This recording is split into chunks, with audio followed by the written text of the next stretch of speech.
3, 2, ketdi. Assalomu alaykum. Mening yurtim telekanal markaziy studiya ijodkorlari karantinda uydan turib sizga eng muhim xabar va yangiliklarni taqdim etishga tayyor. Assalomu alaykum. Kuni kecha 10 nafar bemor sog'aydi. Ularning orasida qashqadaryoliklar ham bor ekan deb ma'lumotlarni taqdim etgandik va 8 yoshli kenja o'g'il ham sog'ayib reabilitatsiyaga kuzatilganini aytib o'tganmiz. Mo'jizani qarangki, 5 nafar oila vakillariga qaragan ayolda ushbu kasallik kuzatilmagan va u o'z kechinmalari haqida gapirib bergan. Shu yilning mart oyi edi. 14 yoshli o'g'limni shifokorlar tezroq operatsiya qilishi kerakligi haqida aytdi va biz uni Toshkentga yubordik. Vaholanki ana shu jarrohlik amaliyotini hatto Qarshi Chiroqchida ham o'tkazish mumkin edi. Lekin o'g'limning otasining amakilari, tog'alari ana shu Toshkentda shifokor bo'lib ishlardi va kichik tog'asi Navro'z bayrami kuni o'g'limni uyiga chaqirib mehmon ham qilgan va o'g'lim sog'aygandan so'ng viloyatga qaytishgan, deydi ona. Ma'lum muddat o'tgach, ularning kichik tog'asi koronavirusga chalinganini anglab yetishgan va ular o'z xohishi bilan tog'a bilan suhbatlashishgan, muloqotda bo'lishganini shifokorlarga yetkazishgan. Toshkentda operatsiya bo'lgan o'g'li, uning otasi, ya'ni turmush o'rtog'i va boshqa farzandlarida ham tahlillar o'tkazildi. Ularda koronavirus aniqlangan, lekin ayolga ushbu kasallik yuqmagan. Davolash muolajalari davomida mana shunday kasallik farzandingizga yuqibdi deyilgan payt ayolning ko'z o'ngida nimalar paydo bo'lgani va xayollari qayerga borib kelgani menimcha mehribon ota-onalar uchun yaxshi ma'lum. Ayol aytayapti, takror aytaman, mening boshimga tushganini hech kim ko'rmasin. Hamma bolalar onalarning gaplariga quloq solishadi. Doktorlar uyda qoling deb bejizga aytayotgani yo'q. Onalar, iltimos bolalaringizni, yaqinlaringizni asrang. Bu sinovlar o'tib ketadi. Ularni uyda issiq bag'ringizda olib o'tiring. Topgan boyligingiz, solgan imoratingiz, ming orzu-havaslaringiz salomatlik oldida hech narsa emas. Onalarning duosi ijobat bo'ladi deyshadi. Shuning uchun yurtga tinchlik, farzandlaringizga salomatlik tilab uyda qoling, deyapti maktub egasi. Qashqadaryodan yana bir xabar. Karantin yo'llarning yaxshilanishiga ham sabab bo'lyapti. Chunki yo'ldagi belgilangan chiziqlar chizilyapti, ayrim ko'chalar ta'mirlanyapti. Svetoforlar yangisiga almashtirilmoqda, deyapti qashqadaryolik muxbirimiz. Yo'llardagi ushbu yotiq chiziqlarni chizish ishlari avtomashinalar harakati to'xtatilgan kundan yana ham jiddiy nazoratga olindi. Harakat cheklangan bunday kunlarda ana shunday amaliy ishlarni bajarib olishning ayni fursati albatta. Hozirga qadar shaharning qariyb 25 kilometrdan ortiq yo'llardagi yotiq chiziqlar yangilab chiqildi. Shahar hududida markaziy ko'chalar, Islom Karimov ko'cha, Nasaf ko'cha va Mustaqillik ko'chalarida zamonaviy yo'llarda zamonaviy yotiq chiziqlar chizilmoqda. O'z navbatida mavjud eskirib qolgan yo'l belgilari yangisiga, svetoforlari esa zamonaviysiga almashtirib chiqilmoqda. Va uyda ushlab o'tirish bugun ommaviy axborot vositalarining ham zimmasida deyishimiz mumkin. Ko'rimli, tomoshabinbop media mahsulot bo'lmasa, hamma ko'chaga yugurib chiqib ketishi turgan gap. Shuning uchun ham mening yurtim telekanali xodimlari hamon ish faoliyatini karantinga amal qilgan holatda davom ettirmoqdalar. Ular ham fidoyi. Hozir esa mana shu ish jarayonida muhim vazifalardan birini bajarayotgan telekanalimiz xodimlaridan biri haqida gaplashmoqchimiz.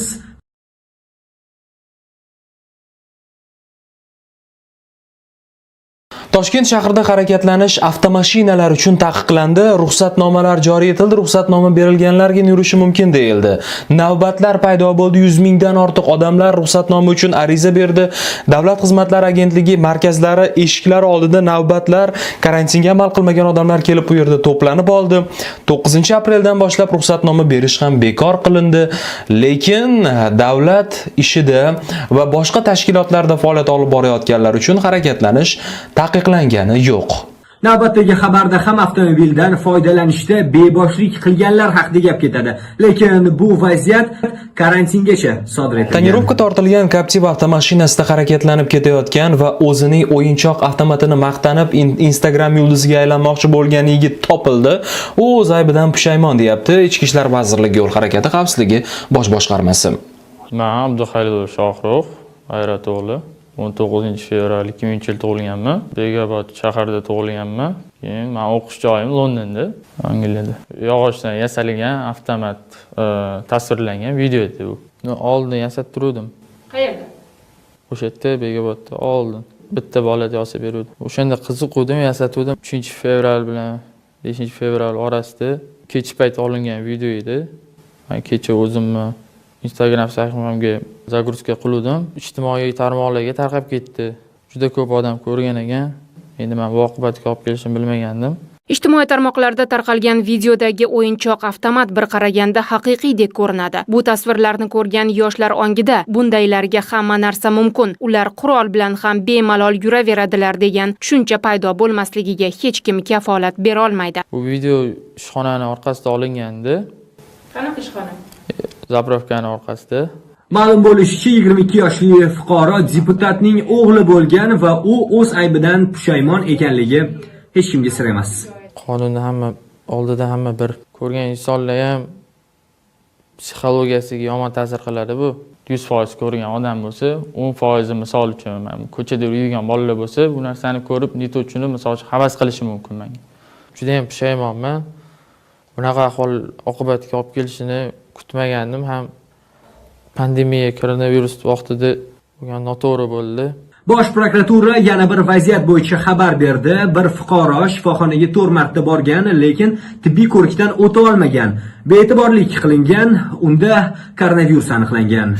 Yunusobod tumanida yashovchi fuqaro 14-martdan 4-aprel kuniga qadar, ya'ni 16 kun mobaynida tana harorati ko'tarilib, o'zida holsizlik sezgani bois shifoxonaga borgan. Yunusobod tumanidagi 51-oilaviy poliklinikaga, undan tashqari bir marta 7-sonli shahar klinik shifoxonasiga murojaat qilgan. Shifokorlar unga tibbiy yordam va muolajalar ko'rsatib, uyga ruxsat berishgan. Ushbu fuqaroning sog'lig'i og'irlashib, 5-marta shifoxonaga murojaat qilgandan so'ng unda virusologik tekshiruv o'tkazilgan. U bilan muloqotda bo'lgan 30 nafar fuqaro karantinga olingan va ana shu shaxs bilan suhbatlashgan, unga qaragan shifokorlarda ham koronavirus ming afsuski aniqlanmoqda. Tahlillar o'tkazildi. Kimlar ko'proq bugun koronavirusni yuqtirib olishi mumkin bo'lgan guruhlar toifasiga kiradi? Bozorlar va katta savdo majmualarida faoliyat olib borayotgan sotuvchilar, ichki ishlar postlarida tunu kun ko'plab fuqarolar bilan muloqotda bo'layotgan ichki ishlar xodimlari, shuningdek boshqa xodimlar, tibbiy xizmat xodimlari, umumiy tartibda karantinda saqlab turilgan fuqarolarimiz bo'lmoqda. Xodimlarga kasallik yuqishi hamda kasallik tarqalishining oldini olish maqsadida yo'l patrul xizmati maskanlari hamda blokpostlarda yo'l patrul xizmati inspektorlariga maxsus kiyimlar tarqatildi.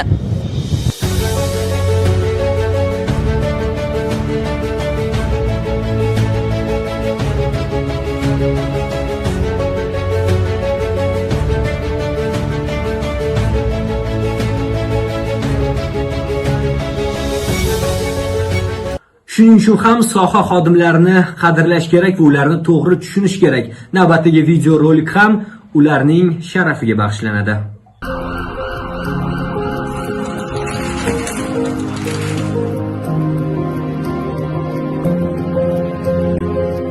Aziz yurtdoshlar, bugun butun dunyo xavotirda yashayapti. Mana shunday bir paytda maydonga haqiqiy qahramonlar, mardlar chiqqan. Ular ko'rinmas dushman bilan jangga kirishgan. O'zlarini ayamay, vatanimiz, xalqimiz uchun bel bog'ladilar. Tibbiyot xodimlari, harbiylar, novvoylar, sotuvchilar, ichki ishlar xodimlari, haydovchilar, jurnalist va blogerlar. Ularning ham siz-u bizdek oilalari, farzandlari bor. Ammo bugun hammasini chetga surib biz uchun xizmat qilishyapti. Yaxshiyam shular bor. Shular borki, biz uyimizda xotirjam o'tiribmiz.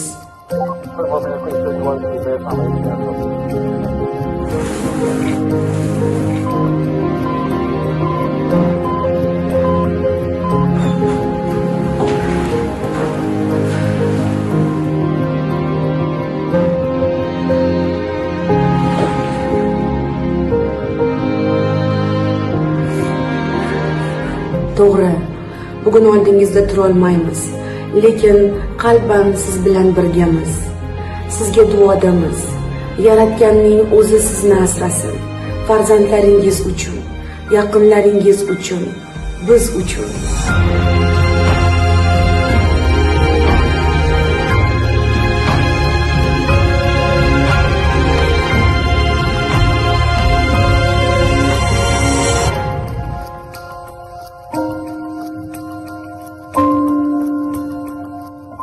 O'zbekiston boshqa mamlakatlarga ham bugun yordam qo'lini cho'zyapti. Uzoq muddatli strategiya deyish mumkin. O'zbekiston Vengriyaga 500 ming dona himoya niqobini jo'natdi yana.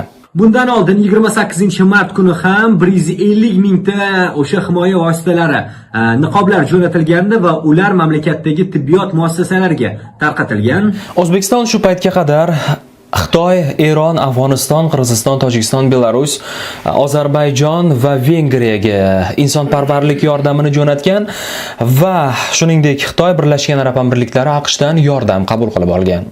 AQSh ta'limida esa katta o'zgarishlar bo'lishi mumkinligi haqida hamkasbimiz Timur Rajabov gapirib bermoqchi. Assalomu alaykum.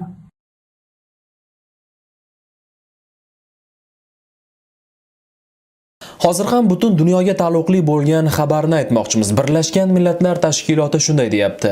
Koronavirus pandemiyasi sabab turli mamlakatlarda karantin cheklovlari qo'yildi. Uydan chiqmaslik aytilmoqda odamlarga. Va bu ayollar va qiz bolalarga nisbatan zo'ravonlikning ortib ketishiga sabab bo'lyapti. Rossiya Federatsiyasida nafaqat yoshlar, balki yoshi katta fuqarolarga nisbatan ham mana shunday holatlar uchramoqda.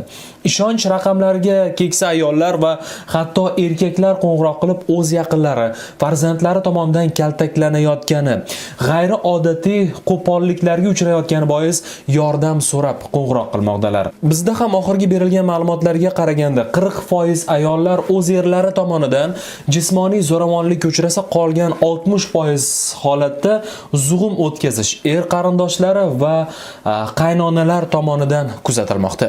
Navbatdagi holat ham bizga Navoiy viloyatidan yetib kelgan. Karantin vaqtida o'zingiz va yaqinlaringizni asrang deyilishiga qaramasdan ziyofat uyushtirgan yigitlar o'rtasida kelishmovchilik yuzaga keldi.